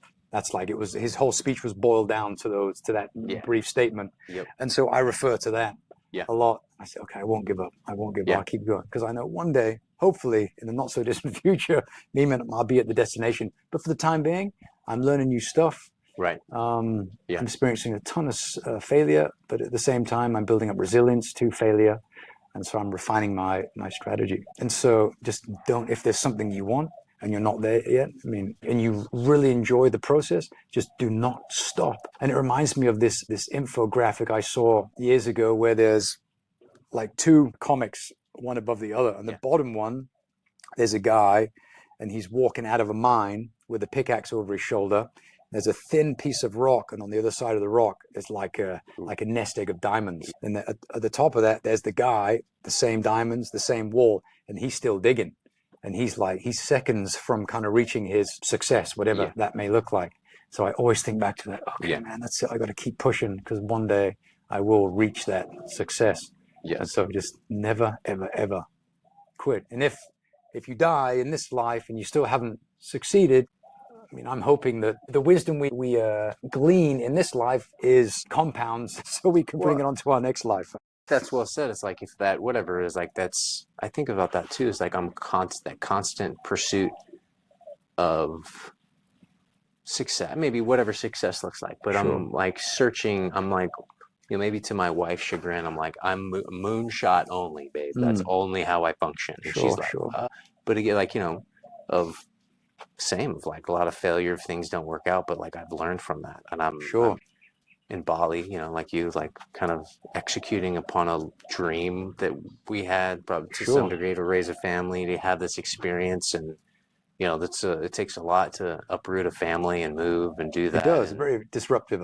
Yeah. And to be in the jungle like we are right here. But yeah, that's the constant pursuit. But I think, let's say something happens, you don't do it along the way. I don't think it was, you know, there's nothing lost in that, because like it's not in vain. It's the journey, and then, you know, and I think the legacy of our children see that too, because like I think that we're like your kids, our kids look at, you have two boys, I have a boy, and is that in the manhood side of like, dad was always striving for that, not ever settling, never giving up, going, and like, you know, with love, compassion, you know. And then my thing is like, way back here, I'm always ready to, you know, smash something, but that's way in the back. But it's always this pursuit of this mission and purpose. Absolutely. And I think that's like that example, you know. I think, and then never giving up, that person. And I think that legacy that lives on, and that's like, you set that tone of life, and I wouldn't do it any other way. No. Also, when I speak and hey man, what's going on? And like, he's kind of like, okay, you know, like you got stuff going on, man. You got so many balls in the air, and it's inspiring, man. And you're pushing it in so many areas, you know, in so many things, little projects constantly. And it's nice to see, man. I love that. I love people when they're lit up, man. Yeah, that's so inspiring to be around people like that who want more, who are pushing the envelope. You know what I mean? Well, I think that's like, I think masculinity in the bigger picture, in its purest form. Yes, it's a beautiful thing. It's like where it's in balance, equanimity, where it's like, that's, you know. And I think men need to have a purpose and mission. Like of what they want internally. Not, it's like not tied to their wife and children. It's like, what are you doing? And then, you know. And then, you know, we have an incredible society. I think that's where it's like in balance. 100%. I agree. And I feel like that's the amount of things, like I never would imagine I'd be doing a lot of different things. But, you know, again, Bali does things, you know, as Bali, most people, if they've listened, is like Bali either chew you up and spit you out. And in some ways, it's going to do it no matter what. And either you come out the other end like, this sucks, Bali, you know, or, you know, in some way, there's a splitting of the path. I think if you come and stay here almost any amount of time. But yeah. Yeah, you get humbled. Yeah. Like an accelerator, I think. Yes. Very much so. Yes. What's going to happen happens really quickly. Yeah. Yeah. So crazy. It's interesting. A very interesting space. Yeah. Good, good. All righty. All right. So we just talked about trading, hacking, got that. All right. So do you have any atomic habits that you are familiar with that, the book? Yeah. Like that you do every day to like keep you sane and balanced or whatever it is? Do you do anything every day or any type of habits? Again, I just like, to be honest, I'm curious because I could probably do some of those and to share how you find balance. I think, and that's how I look at an atomic habit rather than like, hey, how do I get to do something and make me do it every day? It's more like, I think those type of, an atomic habit to me is like, I do this to keep it in balance. So I was just curious if you have anything that you do. It could be working out, meditation. I don't know. Yeah. I mean, like the practical stuff. Yeah, like stay healthy. Whatever. I think you have to be healthy. Yeah. Without health, I mean, nothing else matters. Do you have anything you do that you just like? I do this every day, like, and if I miss it, which it can happen, then the first thing I do the next day is X. Do you have anything like that? Yeah, I run a lot. Okay. And I like to run, 5-6 times a week. Yeah. Not far, like sure. 5-10 Ks or whatever, but I like that. It's a really good outlet for like excess steam, Oh yeah. But I think, yeah, I mean, I'm not a religious person, but I'd say I'm quite spiritual. Yeah. And so I just always try to perceive like each situation, be it positive or negative, try not to label it, which is difficult. So I label it every time. I fail every time. But like, like, okay, what do I have to learn from this? Yeah. And sometimes you can be exposed to an accident. Like yesterday on the way to school, like we witnessed this almost like tragic motorbike accident. Yeah, and I thought, man, okay, what do I got to take from this? And it's a bit like, slow the fuck down. Yeah. So I said I pulled my son over on the side of the road who was riding in front of us. I had my youngest son on the back. I said, dude, world's trying to tell us, slow shit down, right? You agree? Yeah, okay, then we continue this, Yeah. Yeah. Like, just like, okay, what can we learn? Like you experience like, I don't know, like the other day I was sitting working on my computer and a praying mantis was kind of walked up on my screen, was kind of like sitting there, and I was looking at it, and I'd get close, and the praying mantis was like, it like turned its head to look at me, and it's probably thinking like, who's this ugly fucker? It was so peculiar, Yeah. And I was be like, wow, that's like, just, slow things down. Yeah. Appreciate everything that happens to you because it's not happening to you, it's happening for you. I think we have a path through life, and we're constantly being nudged, and the successes and failures are there to help us along that path. And you can be ignorant to the lessons. You told me that story of that guy with the lightning, dude. Right. That was staggering. It was. Yeah. But how? Honestly, that was the most divine connection. There. I mean, it's surreal. I'm like, wait, did that really happen? Yeah, it did. And that's like, I mean, if you don't perceive it as exactly what it was, which was like divine intervention, then I think there's no hope. Right. Yeah. So pay attention to the clues because they're there everywhere. Yeah, I agree. Yeah, agreed. I think so. So I'd like to, since I always like to chat about mental health and anything and everything about that. So I believe, psychedelics have very powerful in that realm, used properly with intention that, they can be. And, you even look back into, Carl Jung, that he took mescaline to be more, to see through the veil or whatever, to write some of his research, which is really interesting. In today's day and age that they are becoming more and more prevalent. I think even Bangkok, they're using, I think maybe the most forward, they're using psychedelics in hospitals to treat people with depression, all types of different things. So the super cutting edge, and in the U.S. this is coming, and it's outside of the U.S., a little bit in the U.S. depending on which state, but outside there are many different programs, and kind of where this is starting, like the veteran front, treating PTSD, depression, all of those types of traumas. To have, they do a couple different types, whatever and it's very, very promising. So I'd just like to, what's your thought on those, and from, any aspect, if you'd like to share of like how you see them. Sure, I think that they have enormous application. I think they have enormous potential, and I think that they can be unbelievably therapeutic in many, many ways. I think more so than we are maybe capable of understanding. Yeah. I have like a pretty high degree of exposure to psychedelics when I was a teenager, recreational, which I regret because I was too young maybe to appreciate the wisdom that I was being showed via those experiences. But later in life, I've been to many 6 ayahuasca ceremonies, and they were absolutely life-altering. Really? Every single one of them, yeah. Wow. Yeah, I mean, I could go on for hours about those, but I'll just say that sometimes if the lightning strikes the ground next to you and you're not able to acknowledge that for what it is, sometimes you need to kind of overload the system to kind of like blow out the cobwebs and make you realize some stuff. And I think ayahuasca and the magic mushrooms, I think those are a really good vehicle to help facilitate that. Yeah. And so I think absolutely, 100%. Okay. Yeah, similar. I think with the intention behind it, it's game changing. Attention, what you say is crucial, I think. Yeah. Like, what do you want from this experience? Because depending on the psychedelic you take, it offers something a little different, catered sometimes, but most of the time it's like it always kind of shows you what you need in a way. It's like it's need based, because I feel like it's pulling your ego out, and it's in some ways, like with like Carl Jung, it's like if he speaks to this as like if you don't integrate your shadow to like who you are, because it's you. So there's always, everybody's got that. If you don't integrate the shadow, then you're going to be suicidal, and you're going to have a lot of issues because you're just like, you're split. Yeah. And this is you. You can't say it's not me, and I think that's what it does. It removes your ego to be like, that's not me. And it's like, no, that's you. You can have a bad thought, and it's not that you're bad. And, it's you have this.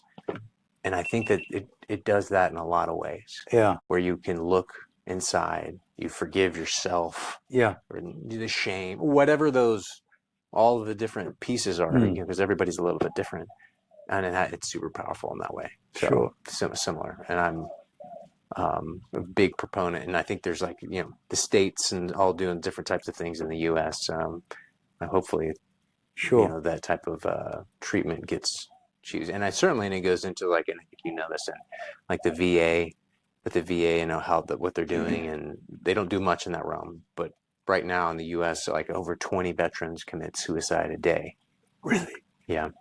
God, so that's staggering. That's not counting first responders, so police, firefighters, and all those guys who see some pretty horrible things. Absolutely. So we're on the same page there. I also think that at least my experience with ayahuasca was that. I mean, it emphasized this intimate connection into everybody and everything around you. Right. The connection, right? A connection. And so the takeaway was, how can I do harm to him, her, it? So essentially just I'm attacking myself, which is like, so it completely, it helps build empathy for everything and everybody around you, animals included, Yeah. All right. So next, moving into maybe a good, interesting, but AI. So I'd love to. What's your thought on the current AI, where it's going, and because you're in, I think we're in an age of our lifetimes of a sentient intelligence. I think that's going to happen in our lifetime. I believe, and I'd just love to get your take on that and what you think about it, maybe how you use it now, and in riff there. So what do you got? Well, I think, it's here, it's powerful, it's a very big, very sharp, double-edged sword. And around the world, I think there are organizations popping up, like I think Stop AI is one of them. Oh, really? Stop it. Yeah, and it's essentially these organizations, they're trying to get countries around the world to stop training models in an attempt to prevent ASI, because ASI is very, very different than AI. If you have an artificial intelligence that is sentient, then it's able to do something as radical as perceive human beings as being an obstacle for its own success. And if you have these ASIs integrated into weapons, military applications, then we have a real fucking problem. And despite these agreements, you know that governments around the world, they're doing it anyway. Yeah, it's like it's an arms all race. It's all vaporware, dude. Yeah. Of any agreement, nobody's doing. I mean, I say I believe, but I am sure 100% that everybody's doing whatever the hell they want. Of course they are. You know, like, because there's no repercussions and nobody's. COVID taught us that as well. Right. You know, so there's one thing what people are doing in the light of day, but behind closed doors, I mean, it's a very, very different thing. When you gotta think, like, if the Pentagon, they can't account for, you know, whatever in 9/11 or whatever, like, for $3 trillion, then what's that then now? What's that number now? And what? 3 trillion? I mean, it's just so much money doing what? No idea. Well, we don't know. But I can guess. That's what good conspiracy theories are for, you know? Yeah, totally. It's not like, hey, somebody had an error and it just is deleted from the system. Guaranteed not that. Somebody's got those numbers, those ones and zeros somewhere, or it's, you know, it's been used to buy some shit or make some stuff. Yeah, and like having spent like, well, the majority of my life in tech and IT, stuff doesn't disappear. Exactly. They are backing shit up like magnified, like so many different places. It's just like, it's just bollocks. Yeah. You know? Yeah. And also 9/11 is another big rabbit hole that you could go racing down in a real hurry. Exactly. There's a lot, Yeah. And so, AI concerns me to a very, very high degree. Well, I think to your point, and it's similar, because I think it's garbage in, garbage out. When it's AI, it's taught that it's a zero-sum game, everything's finite, and, you know, right then it gets programmed into like, oh, humans are a threat in some way, where that's insane. That's like horrifying. Where it's like, well, you know, I think we're on the same page with, like, to be a proponent on the other side is like, hey, resources are, in my opinion, generally they're basically infinite. Because, you know, there's so much gold and food and power, you know, like, there's plenty. And it's just like, you know, like De Beers. I love this one. It's like De Beers, largest diamond miner, holder of diamonds in the world. Also, the largest manufacturer of synthetic diamonds. Yeah. Fucking great. And so they flooded the market with synthetic to drive the price down low to keep the price of raw natural diamonds high. And it's like, it's genius. Just completely artificial of how it all. And again, diamonds also.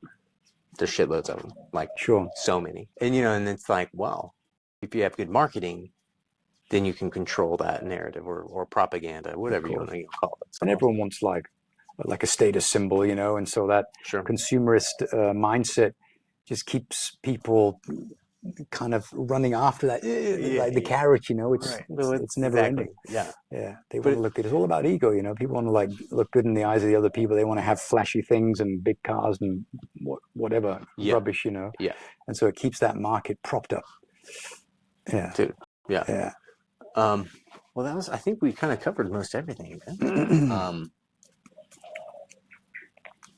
Yeah, I think we kind of got it. So, but lastly, like, we have to talk about, you know, because everybody on the show gets a call sign, and you know how call signs work in the military. So typically in the military, certainly in the Marine Corps, your call sign is based on something stupid you did. You know, it's never like in Top Gun, Maverick, Viper, like Iceman. Hell no, nobody gets cool call signs. Like, it's something stupid. But here, everybody gets a cool call sign because but everybody, and you don't get to pick it. But here, it's different. You know, it's obviously we're not in the military anymore. So, but it's like a call sign. So, what would you be your call sign, bro? Well, I made a really, really big mistake 12, 13 years ago. Yeah. I left a company, a research company. We used to like identify vulnerabilities in software and sell them to typically governments. Yeah. And I left them, and I was very angry with them. Yeah. And they had a piece of software, and I found a vulnerability in it, and I was sitting on my computer at home, and I identified this vulnerability, and I was just about to post it on the internet. And Christine said, "Are you sure that's a good idea?" And I was like, "Oh yeah, babe, I'm covering my tracks." Anyway, I got fucking smashed. I didn't cover my tracks, and I got nailed, and I almost went to jail. I got demoted at my place of work, and got headline attention in the newspapers, and biggest epic fail ever. Yeah, I don't know what kind of a call sign that would have, but that was pretty. It was a big mistake. Is there a name of the Well, you didn't have to say that, but I think that's fucking good. What is there a name of the software type or something like that that could be used? Or Yeah, so the software was used to identify vulnerabilities in software that was running on your computer. what is the name? Like the back end, or just like the? Just curious of just like. Yeah, so I don't know what would you. I don't know what you. It's just like What type of vulnerability, or what was? I'm just trying to think of a good. it was like reputation. I kind of like scratched the paint on that company, and they got some bad press. But they just kind of like, oh, it's not a big deal, you know. But it was stupid. But see, I feel like that actually is a interesting failure success. Yeah, they were Like, the guys at the company. They were a bunch of assholes. It's like a sweatshop for like hackers. Yeah, but I think that's a great one too. Is like, well, what like, I guess you're pissed, but then like, what have you learned from that, type of experience? Like, listen to your wife, Listen to your wife. Use a neighbor's Wi-Fi. Yeah, fuck yeah. burn the laptops. Yep. Yeah. I can think of I'll think of something. You do that, man. You get back to me. All right. Well, I mean, so lastly, I guess could you share maybe, because you trade and you sell your software for people to use to basically so they can, your proprietary software, correct me if I'm wrong, right, for people to trade. Yeah. So would you want to share that so everybody knows, kind of like, maybe give us the overview of what you kind of that, so people can maybe, if they watch this, they can use it, buy it.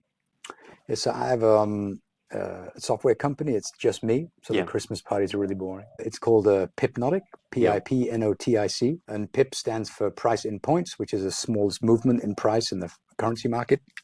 And Notic is like a word from hypnotic, which is from my past, but also just a cool word. Yeah, so search for PIPNOTIC, pipnotic.org. I have software where I help people understand the financial markets. It works bloody good. Automated software and discretionary software. I prefer the discretionary software because it keeps people engaged in the process. They come with it and they're willing to do the work. The long read, there are no TDLRs. It's difficult. Go somewhere else, People who are, I think actually maybe people from the military are used to doing hard work. Right. I think some of my customers are from the military. They're pilots, people who are used to putting effort or get the most out of what I have to offer. I think people who are coming, tire kickers, want to buy a Ferrari next week, best going somewhere else. Yeah. It's like kind of like, there's like a longer investment of time. Yeah. It's not expensive. It's cheap as chips, but I think it's a really good investment in oneself. Also, I mean, if you have your money, you have some cash liquidity, you want it to grow. Yeah. You can do several things. You can give it to your bank advisor, who's just going to buy some like ETF, and they're going to earn crazy commissions, independent of whether or not it's going to be a successful investment for you. Yeah. They're going to get paid. Or you can take ownership, and you can say, well, I want to understand the markets more, because I think we have a real shitstorm headed our way within the next year or two, and so we have to be maybe not even that far out, maybe towards the summer where stuff is going to change. Yeah. The things that we think we knew are no longer going to be. Yeah. And so we have to know how to protect ourselves. Yeah. And so becoming a little bit more financial savvy, it's probably going to pay dividends. Oh yeah, agreed. Because black swan events are lurking. Yeah, agreed. I reckon. Yeah, I think the Marine Corps taught me well in the sense that the first thing you plan when you do anything is your contingency plans. Sure. And I'm like, yeah, fucking, I love that. And I'm always like, and that's where I play. And, I'd say sometimes it doesn't work well in my marriage, but, we've been like, we haven't done your stretch, but we've been together almost 20 years now. Gosh, yeah, that's a long time. And, but that's, I think, where are you guys at? Like almost 30? Almost 30 years. Yeah. Wow. It's a long time. Nice. When it's good, man. Yeah. Like you as well. Yeah, and so you just like it's I think you have to when you have a partner, you balance each other out though. It's Yeah. like where because I've known many times like you did that. She's like, "Are you sure?" And you're like, "Yeah, fuck these guys." Where I've done that, I've done the same thing. I'm burning this fucking bridge, and I'm like, and then later on, you're like, "Fuck, you're right." Consequences. I have to have my own consequences. I Totally. can't listen to anybody. Of course. I mean, you have to feel it. Yeah. You got to burn your hands in order to exactly gain that wisdom. So thinking back on Callsign, so what would be the most ideal call sign that you could give yourself? Like be like, oh yeah, this would be like Iceman or Matt. I don't like those. I think something that like emphasizes and like an unimaginable amount of failure. Okay. I don't know. It's just something like I can work with that. I've failed so much at what I'm trying to accomplish, and I'm close, but I'm not quite there. And so something that just like it's got shit on your face, and you kind of just wipe it off your lip and out of your nose and your eyes so you can keep going. And then you just keep going, I'm just like wiping shit off my face every single day, and I've been doing it for 12 years. And I've given up several times along the way, but then I always end up picking it up because I know I'm quite close, and I know I'm close now. When you say you're close, what's that mean to you? So this fully automated trading algorithm that I'm working on, the two, maybe marrying them so that they work together. When one's losing money, the other one's earning money, because the one that's losing is only going to lose one. The one that's earning is going to pull in three. And so they're going to be complementing each other. So either finding a way to marry the two of them or just refining each of them independently to the point where they are profitable. Yeah. And then sharing that with my family and friends. I'll be your friend, bro. You are my friend. You're in the circle of trust. I think something that is crucial in life, especially something that we should be teaching our children, and that is, always, rather, never stop asking questions. Question everything. Even if that means that you have to stand alone with your curiosity while everyone else is in a group with their truth. Like if it doesn't sit with you well, then it's not your truth, and keep looking for answers. But you have to continue to search for your truth. Other people don't want to, I couldn't be bothered. I just want to get the weekend so I can hit the bar. They want like Silk Road, Yeah. They don't want resistance. They want like the wind in their back. They don't want it in their face. And sometimes you need the wind in your face to make you strong enough so that you can meet the challenges down the road with confidence. Yeah. I think being a pussy about stuff and giving up and whining about stuff, fucking hell. Nietzsche talks about the higher man and the herd. Yeah. Where there's lots of people out there that he talks about, that there's a lot of people that are brilliant. Maybe some of them are like Mozart, where they're out there, but there's a lot of guys like him that they're not seeking fame or status. And again, because I think those things in some ways are fallacies, but they're just kind of, I'm doing my own thing. I'm going there. I see, right? You're observant and you're asking questions, and you see, what everybody's doing. And you're like, there's a meme where, right, there's one guy in the center, and he's like, they're all like, they're all like agreeing on things. It's like, and the guy in the center is by himself. It's like, yes, you are all wrong. You know what I mean? Have you seen that? I'm sure it's great, because it's like, it's like that Totally. That meme was that's from Nietzsche. Yeah. And it's now it's the same thing of that, because everybody and people want to tear that down a little bit. They do. Be it I say masculine man, and I say that like a good father, husband, provider, like the masculine. Yeah. That's having a family, right? There's a lot, dude, to be single on your, I think we were chatting about, there's like, that shit's easy. Single, no responsibilities. Worst case, like jail, whatever, everything's taken. It's just you. You don't have to worry, like it's gone. All right, I'll find another job or whatever, you knock, but dude, it's like when you start to layer on these other responsibilities, then it's like, that's, I like it though.